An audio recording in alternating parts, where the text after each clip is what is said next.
Hooray, hooray, it's Monday. And we all know what that means by now, don't we? Yes, I, Kevin, am going to talk to you, the wonderful listener, about the paranormal and ghosties. Hooray! I hope you've had a wonderful week so far. Well, it's Monday, isn't it? I suppose it's the start of the week, right? I hope you've had a wonderful couple of hours of the start of this week, and may it long continue for the duration of the week, nay, the month. Anyway, if you had a big bump then, that's because the neighbour's cat has just decided now would be the perfect opportunity to dive bomb approximately 8 feet from the top of a bookshelf to the floor. And although she's only slight, when you've got kind of like sensitive recording equipment, you will pick up a boom in the background. Anyway, what are we going to do today? Well, we're of course going to give you a paranormal review so that you don't have to review anything for yourself because you're not a lunatic. And then we're going to do some paranormal stories that have been sent in directly by you, the listener. And it is my favourite part of the week, albeit on a Monday.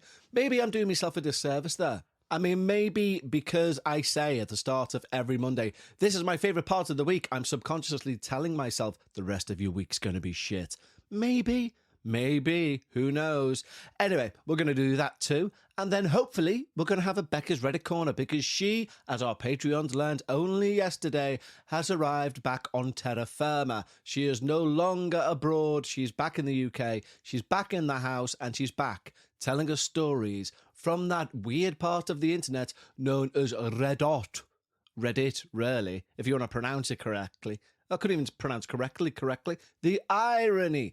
Anyway, first and foremost, let's say a wonderful big thank you to our Patreons. We love all of our Patreons, new and old, but when you're a new Patreon, not only do you get to support the show, not only do you get access to over 200 hours, 200 hours, honest to God, I mean, that's about, I've worked it out, and I think it's about 4,000 years. It's not.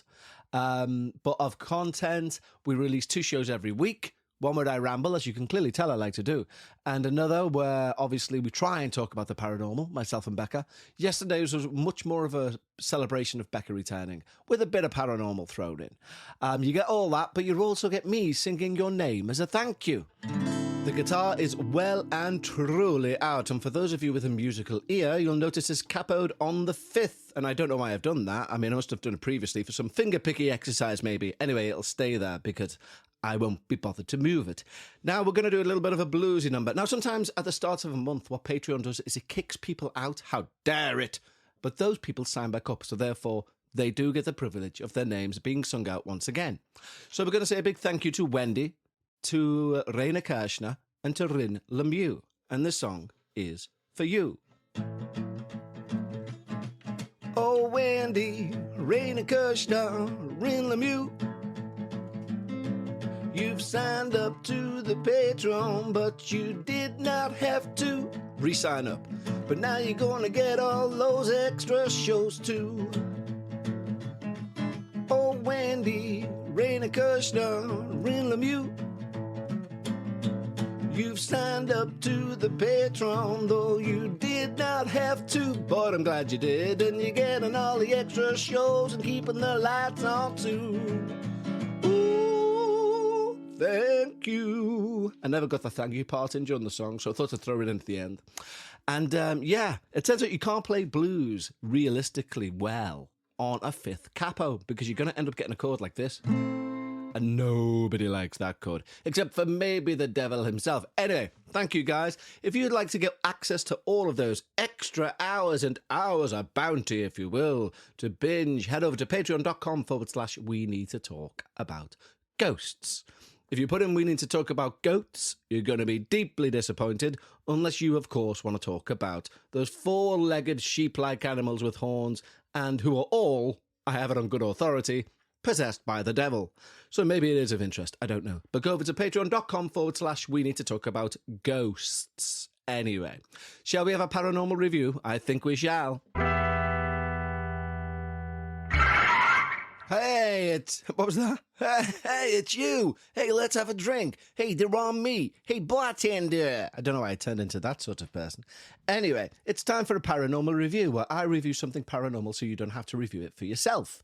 And what are we going to do today? Well, we're going to look at, and I know you may go, what? We're going to look at Dracula. Yeah? Yeah. Dracula. I don't mean as in, I always get his name wrong. I always call him Bram Stoker, and that's not his name. I don't mean Bram Stoker's Dracula. Well, I do in a way. But the BBC version that's on Netflix, I've avoided it because I seen a clip that I didn't like many moons ago when it was first released, which I think was 2020. And I seen this clip and I was a bit like, that's cheese. I'm not going to watch that. No way. And then with Bekah being away, I needed to get into a series, but I couldn't commit to something which was like 43 episodes long, like Lost or something like that. And it turns out that this was only 3 episodes long, but an hour and a half each episode, which kind of put me off. It's like 3 films. It's a trilogy, if you will. Anyway, I sat through it. And when I say I sat through it, it was enjoyable. I got it. You know, it's a retake. It's not a retake, really. You know, it's the story as we know it. But it's a little bit different. I don't want to give any spoilers away. If you know the Dracula story, you basically know what's going to take place. But it's so well done in parts that, like, even though you know the Dracula story, I was still jumping at parts. And I know, like, I'm not trying to say, and I don't jump. I know when a scare jump's coming. And I tend to know when a scare jump's coming, but I still jump. You know, I'm still a shitbag. But it's, if you haven't already, if, like me, you've seen it come up and thought, fuck off, Dracula. We all know Dracula. What's next? The White Lady under a bridge. Anyway, so I didn't give it a go. I didn't give it the... Everyone around me was saying, watch it, it's amazing. Watch it, it's amazing. And I'm one of those people, like, it took me 10 years... Sorry for the t. It took me 10 years to watch Jurassic Park. And that's because in school, in primary school, junior school, in fact, when it first came out, everyone was going, oh, have you seen Jurassic Park? And because of that, something internally in me goes, no, don't want to. If you're all saying it's cool, then I want to rage against the machine and not watch it. So it took me 10 years to watch it. So we often wait. It turns out Bekah's quite similar. So we often wait till something's fell out of favour. Like, we've just started Game of Thrones. So it's unsurprising that I'm reviewing something from 3 years ago after the whole furore has died down about it. But it is actually quite good. And it's very good. Yeah, in my example, it's a perfect way to watch it. So I know it's quite specific, but if you're in a situation where you're like, okay, I've got a couple of days to myself, I want to get into something, but I don't want it to be where when my time gets refilled, I have to stop watching this and maybe never go back to it. It's perfect in that sort of way because of its length.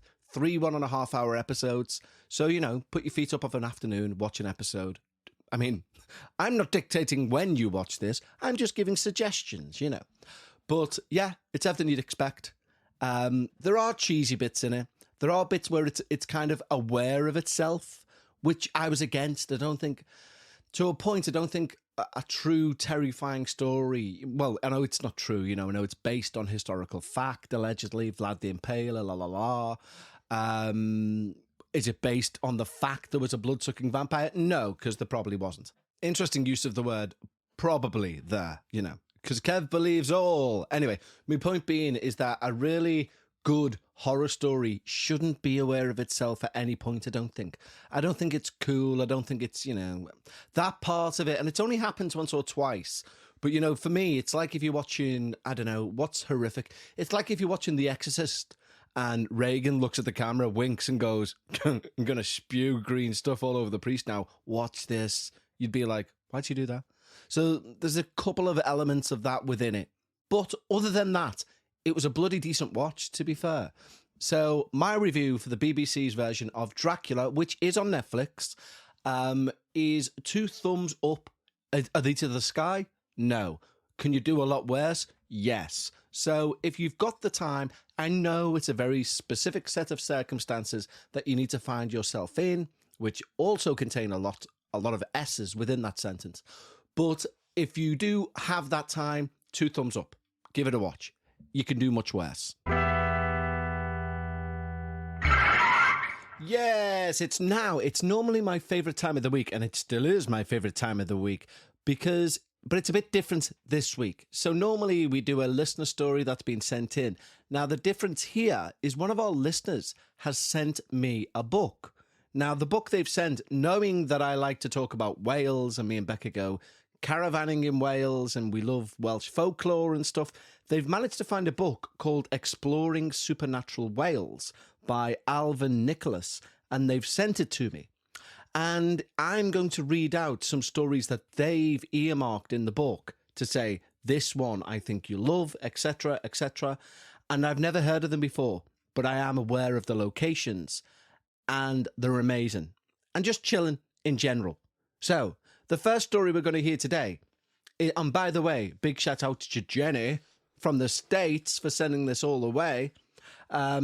This is called the Wirral Witch Project. How spooky is that, eh? It's like the Blair Witch Project, isn't it, really? But the Wirral Witch Project. And I don't think it's based in the Wirral. The Wirral is an area which is over the water from Liverpool. So you've got where I live, Liverpool city centre. Then if you walk about 10 minutes, you're at the dock. And then there's the River Mersey. And on the other side of the River Mersey is the Wirral. But I think the Wirral Woods is just named that, and it's in Wales. Just to give you some background. Anyway, the Wirral Witch Project. Wirral Wood lies above the ruins of the 12th century Llanthony Priory in the beautiful wild Vale of Iwas, I'm probably pronouncing that wrong, deep within the Black Mountains of South Wales. So there we go, it's not within the Wirral. The origins of the priory are said to be traceable to the 6th century Jewish saint, Saint David, patron saint of Wales. Saint David was said to have erected a small chapel or cell on the site, which he used for prayer and meditation. The cell fell into ruin, and many hundreds of years later, a Norman knight by the name of William de Lacy stumbled upon the cell whilst out hunting. In brackets, some say he sought shelter during a violent storm. Whilst at the cell, de Lacy became a convert. He decided to live the life of a religious hermit and was soon joined by others who fell under the spell of the place. In 1108, a small church was built dedicated to St. David.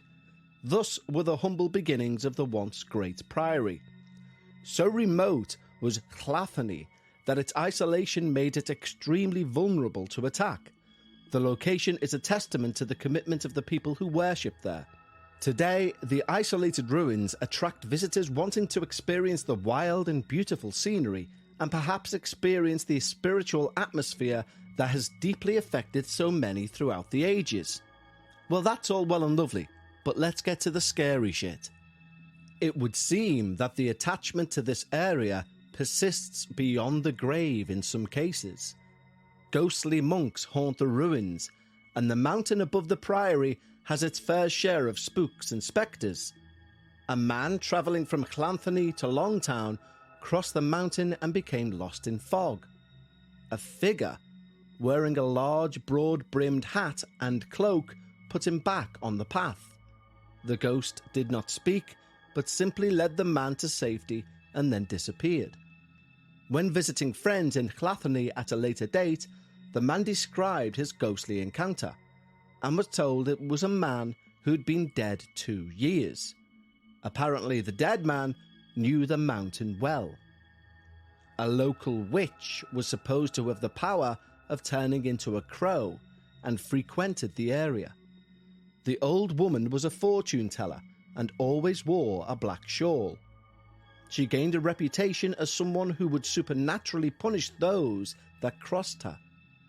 It seemed her favoured dominion was above the priory ruins in Wirral Wood. Once a group of school children were playing in the wood and saw the witch. They began to taunt her, and she turned into a crow and began to attack the children. The children ran towards the shelter of the priory for protection and looked back only to see the figure of the old woman where the crow had just been. A shepherd once crossed the old woman to his cost.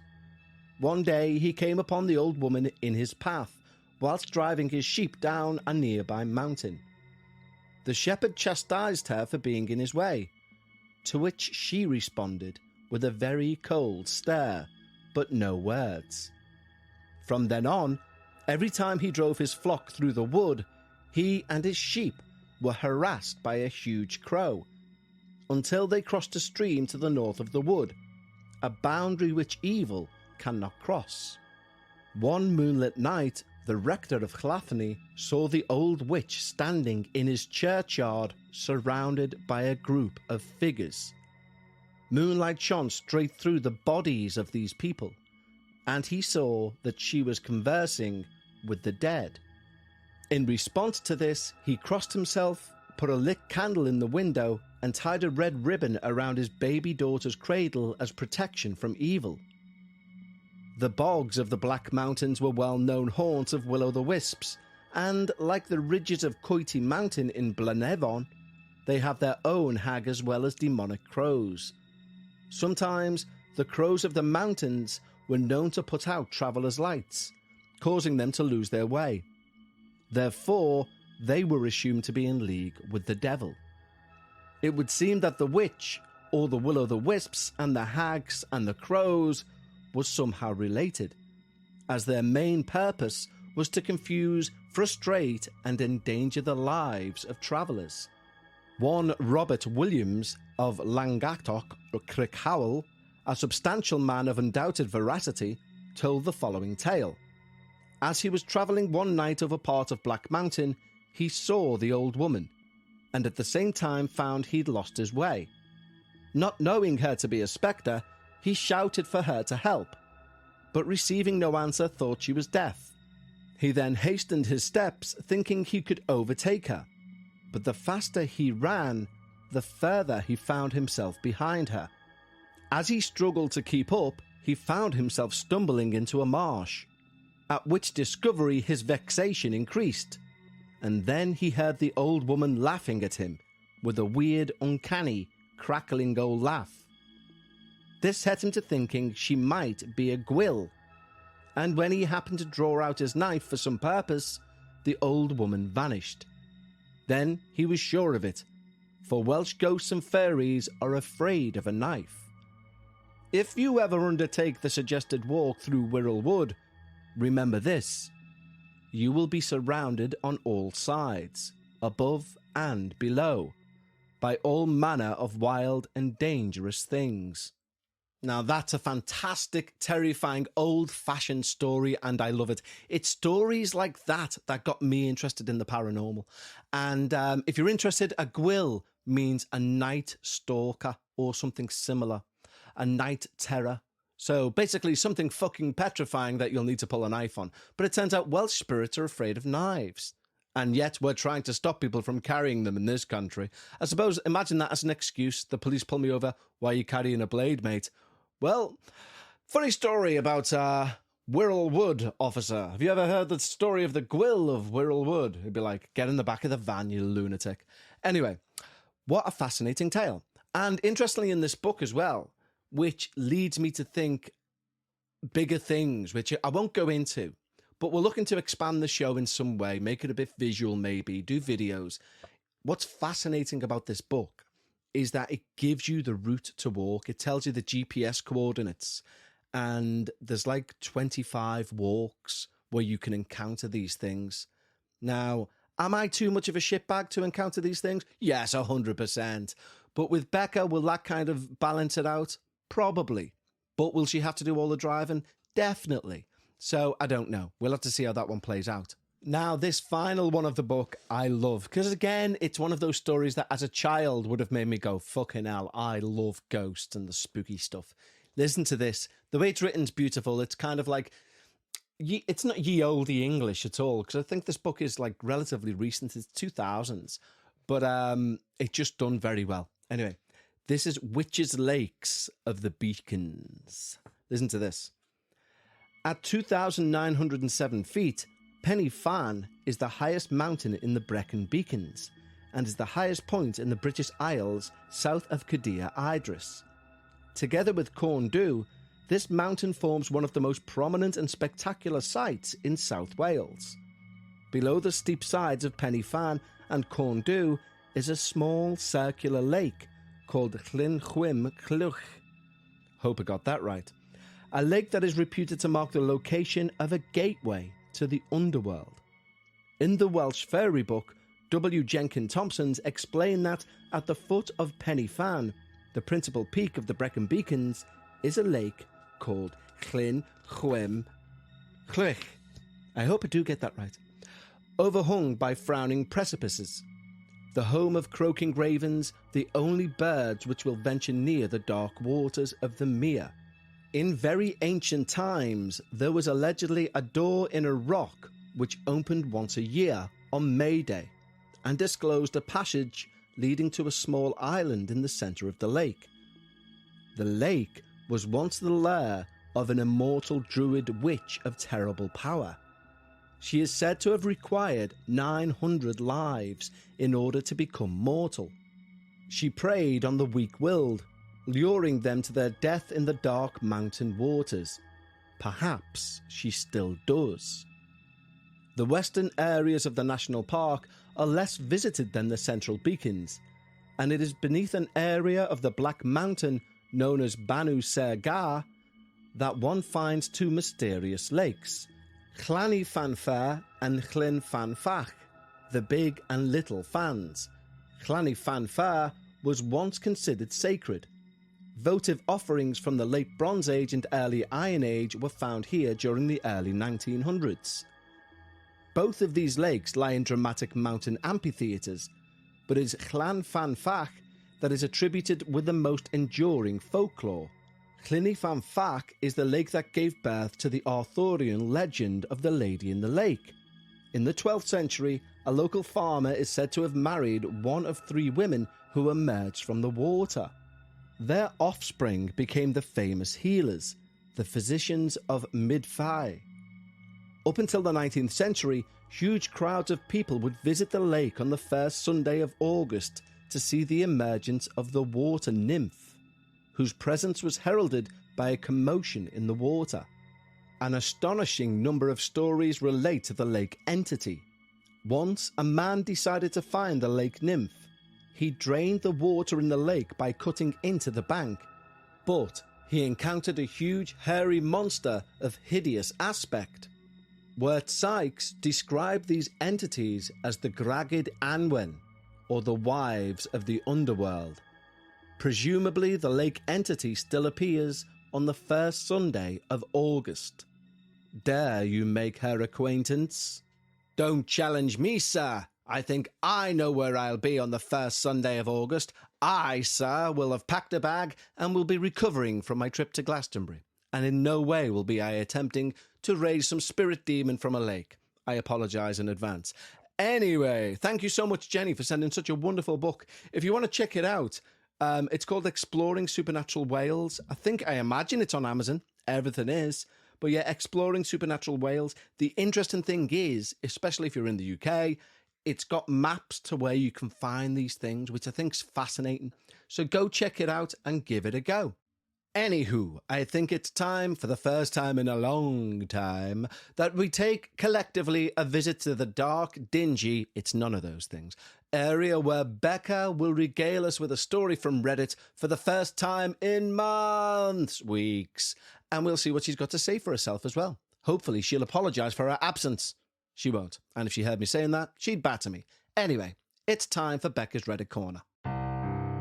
Ladies and gentlemen, now it is time for Paranormal Reddit Corner with Bekah. And so it is with great pleasure that I announce the re-arrival of, some would argue, an integral part of the show. Da-da-da-da. It is Bekah. Hooray! Who would argue against that? Idiots. How have you been? Good. How was your 5-week work in the Middle East? Successful. Successful? Yeah. Did Hard you work a lot? I worked a lot. Yeah, it was very hard work. Was you up at 7 and finishing work at past midnight? Yes. And didn't you get an hour off a week? Yeah, I got an hour off a week. Every week on it's a Friday treat, we started an hour late. You started an hour late? Yeah, it wasn't even an hour that we got in the evening to do with this week, please. It was an hour off in the morning. I would not thank you for an hour off in the morning. If somebody said to me, do you want half a day on Friday? I'd be like, yeah. And they was like, fair enough, yeah. It's the morning. You coming in the afternoon. I'd be like, fuck off. So yeah, literally over 5 weeks solid. But obviously you can't do that. So you did manage to do a Reddit Corner from over there. It did, yeah. You had a... You're welcome. A Kosovan... Always thinking, you see. Yeah. was it a Kosovan friend of yours? Yeah. And you had a debate yesterday to the Patreons. The Patreons have already heard that, didn't you? Where Only a tiny bit. you asked him if he chased this spirit upstairs, and he laughed at you. Yeah, no, so at the end, the bit I forgot to add was when he was telling the story, and it ends, if you cast your mind back so many weeks, with him being very aware that something went up the stairs in his house, and he just got his stuff and left immediately. So I said, did you go up? Like, did you go upstairs? And he burst out laughing, and he was like, did I go up? Did I go up? As if to say, like, oh, yeah. And he said, no. He said, I'm not scared of things I can see. Fair enough. Fair.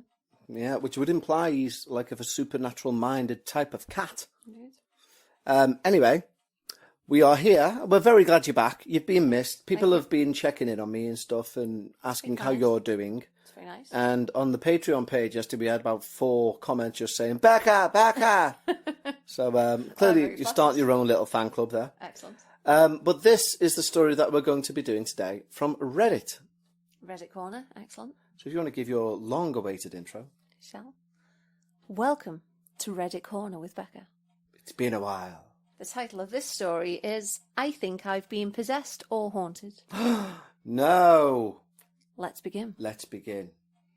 So to start, at the time I was around 11 or 12. I'm a person who loves mysteries and documentaries type of stuff. I loved learning about spiritual things. I would watch this one YouTuber. I think the name was Top 5. I'm not too sure. It'll be Nuke's. Nuke's Top 5. Okay. But he would talk about things like Top 5 scariest things caught on camera. It's Nuke. He would post daily and I would watch his videos every single day. Just to say, he doesn't post fucking daily. You're lucky then to maybe get a it's not video him. a month out of him these days. Well, maybe But it's anyway. not him. Maybe. No, it is. So you've decided that it's someone and now you're disagreeing with this person's description. Yes. Okay. Entirely. Right. I would spend hours at a time watching these videos and never get scared or frightened in any way. But one day, as I was watching one of his videos, I start to get this eerie feeling. I start to feel off and unreal. I then go through a dissociative episode. It feels like I have to puke and I can't recognise myself. I shut my computer and start to flip. I was terrified to turn my computer on again after that, until a few weeks later I wanted to watch YouTube on my computer and it was my only device at the time. I turned my computer on and went to YouTube, and since I always watched the scary mystery videos, my recommendations were all filled up with them. As soon as I saw it, I immediately froze. I felt like I wasn't here and I was terrified.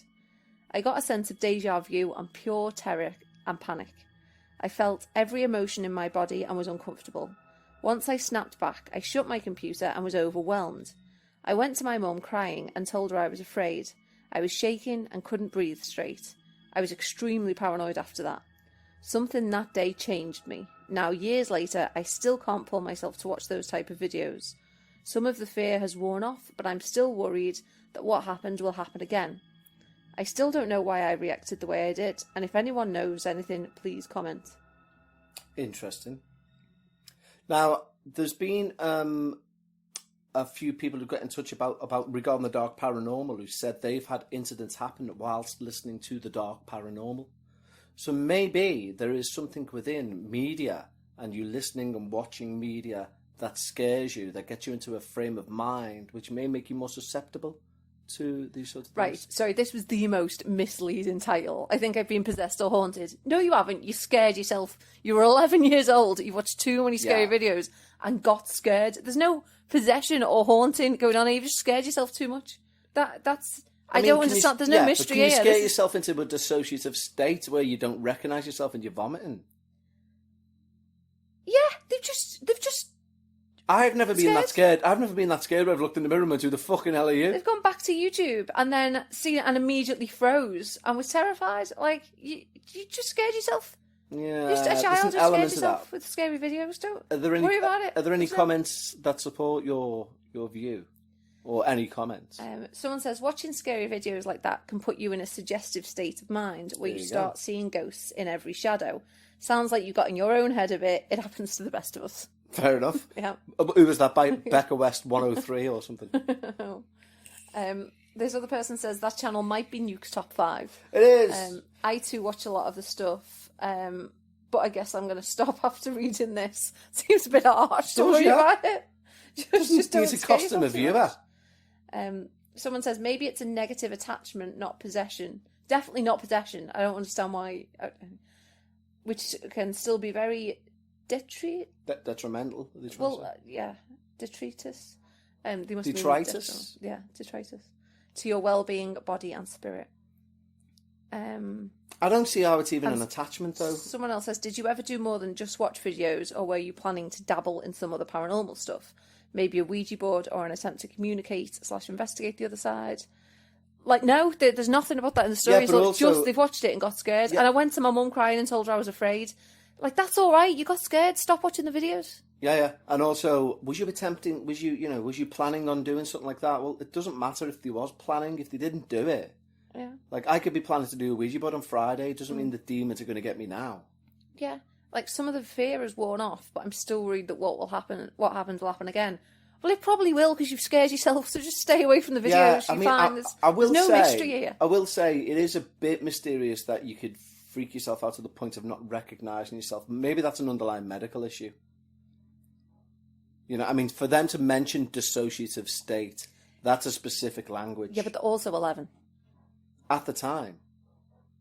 Yeah, but... Yeah. Mind you, Nuke's not been going that long, I don't think. They must be a teen here. I suspect. I would suspect a teen. But yeah, like as I started watching one of the videos, I got an eerie feeling. Like, well, yeah, that'll happen. Yeah, I because mean, you're I watching freak myself stuff. out watching Nuke sometimes. If you can hear a scratching sound, by the way, of course, the cat's... She's associated the recorder coming out with going to use a litter. She gets a minute's peace. Maybe she does. But yeah, no, it's an interesting one. It is an interesting one because I do think that there seems to be an unknown... You know the way jots, just one of those things, was coined as a term by, I forget her name, Marie Rose Barrington, maybe? Because she cleverly put together, like, you know, when these things happen, when one person mislays the keys, or thinks they've mislaid the keys, then they turn up somewhere where they know they haven't been, but they put it down to just one of those things. Nothing else spooky surrounds the whole thing for years, maybe, so therefore it's never registered in the brain as a paranormal experience. Maybe this happens with the likes of media. So like I'm saying, seriously, in the last 3 months, I've had about 3 or 4 emails saying, this has only happened to me since I've started listening to the Dark Paranormal. I think that's suggestibility. Well, it could be suggestibility, but my point is, suggestibility doesn't necessarily mean it's not a real event. Do you know what I mean? The mind is a wonderful thing. As we know, if you believe you can or you believe you can't, you're right in both situations. You quoted my coach, my fitness coach. No. You're quoting Coach Kozak. I'm not quoting your fucking fitness coach. You are. No, I don't have like a personal fitness coach, but I watch these videos, and I don't watch them, rather. I do these videos. And he says something I've said to you loads of times. Those who think, one of his mantras is, those who think they can and those who think they can't are both right. Which is very inspiring when you're working out. Yeah, but it's also, I think it's relevant to this. It's because, like, Yes, so do I. I'm just saying, just so you know, that's coming from Coach Kozak. Well, my example of it is jumping the River Alt when we were kids. There was a river by a fishing stream or a fishing lake that genuinely, it was like literal hard evidence that if you had it, like one week we'd go there and I'd be like, I can't jump that. And I would always land with my feet in the river. In like sploosh and have my feet soaking. There'd be other times I'd be like, I'm doing this, no fucking sweat, and I'd land on the bank. And it was because of belief. It was solely down to the power of belief. Yeah, I believe that. But that was that. But that's still only internal. There was no greater power there. Yeah, no. But my point is, it was still only internal, but it resulted in a physical outcome. Yeah, but due to your own actions. Yes, due to my own internal actions, a physical outcome was achieved. Yeah. Due to belief. Now, my point is, maybe your mind gets into a susceptible place where, due to your own internal actions and belief, it results in a physical outcome, a physical paranormal outcome. No, see, that last bit there is where you're making too much of a leap. Or are you suggesting that there's paranormal things going on all the time that we're completely oblivious to, but by watching the Dark Paranormal, by listening to the Dark Paranormal, you're unlocking access to that? Maybe. Yeah. You're more aware. It's like that older saying than fucking Coach Kozak's saying, if you look into the dark, don't be surprised when it looks back. Which is a very true thing. It's a very, very true thing.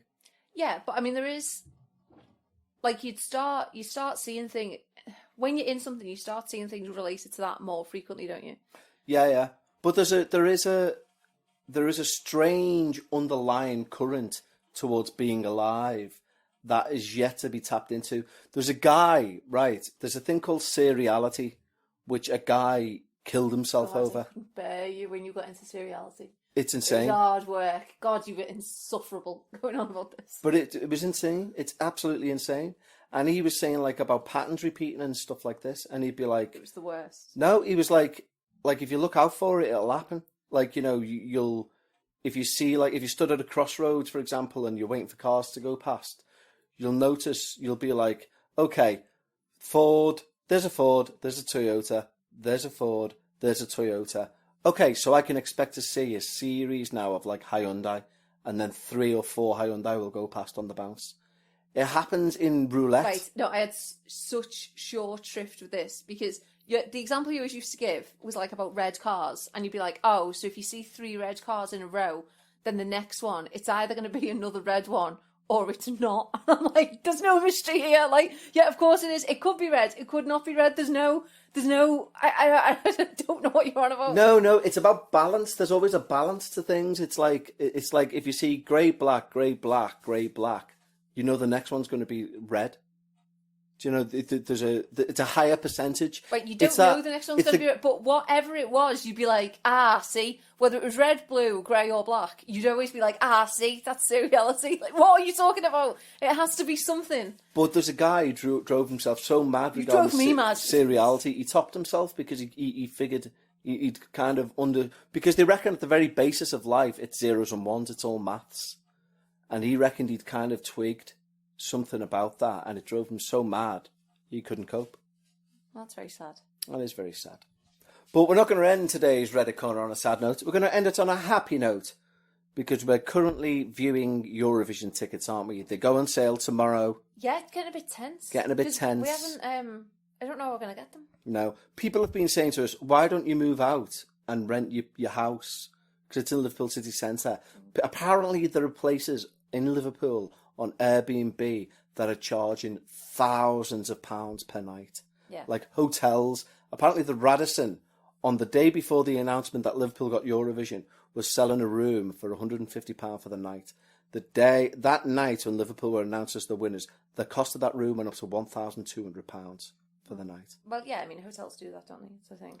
I feel like I called your bluff a bit on this, because while I was away, when I was working away, you messaged to say someone reckons it was something ridiculous like 12 grand a night. Right? Yeah. Across the room. So, and you were like, oh, we should do this. So I said to you, yeah, right. If you can get 12 grand a night for it, be my guest, put it online, get it, and we'll figure out somewhere else to stay. Like that, crack on. But when it was suddenly you doing it, yeah, it wasn't awesome. A bit of a change in story. I don't know. Also, like we discussed yesterday, I like ripping someone off for that much. I just couldn't. If you've done an Airbnb, I couldn't in good conscience turn up with someone with the keys. Go, here's the keys, and by the way, thanks for the £6 grand a night we're charging you. A lot of the companies will pay for it, though. A lot of people will be working around, and the companies will pay for it. Yeah, well, still couldn't do it. Couldn't do it because you don't want to be taking the photos and dealing with all the hassle of actually putting it up online. I mean, it's also not my house. There is that. As I said to you, be my guest. I just knew that when you were like, oh, we could get 12 grand for this, I knew that you wanted this work to fall on me. So I was like, no, by all means, you crack on with it. If you can get 12 grand, crack on and we'll stay somewhere else. And you're suddenly like, oh, maybe it's not. Maybe you can't get that at all. Maybe you can't get that at all. But anyway, we're looking. The Eurovision tickets go on sale tomorrow. We're going to go and see one of them. It's on for 6 days. So you've got the semi-finals, the warm-ups, the this, the that, the other. Yeah. And we were undecided, genuinely, whether we'd sooner be there on the night of the final or do what we've always done and watch it at home. Because part of the joy is like Graham Norton's commentary, you're not shoulder to shoulder with people. But we've always said we want to be there, so if we're not there, we're going to be sad. Well, we'll see. We'll have to see. Anyway, thank you, Bekah, for allowing us into your dark and dingy, beautiful corner You're welcome. and discussing Reddit with us. Thank you for visiting Reddit Corner with Bekah. And we'll speak to you again next week. Unless you get whisked away to some foreign country. Maybe. It might be seriality in action. Might be seriality in action. Maybe. The all come at once. Okay, tatty bye. Bye, guys.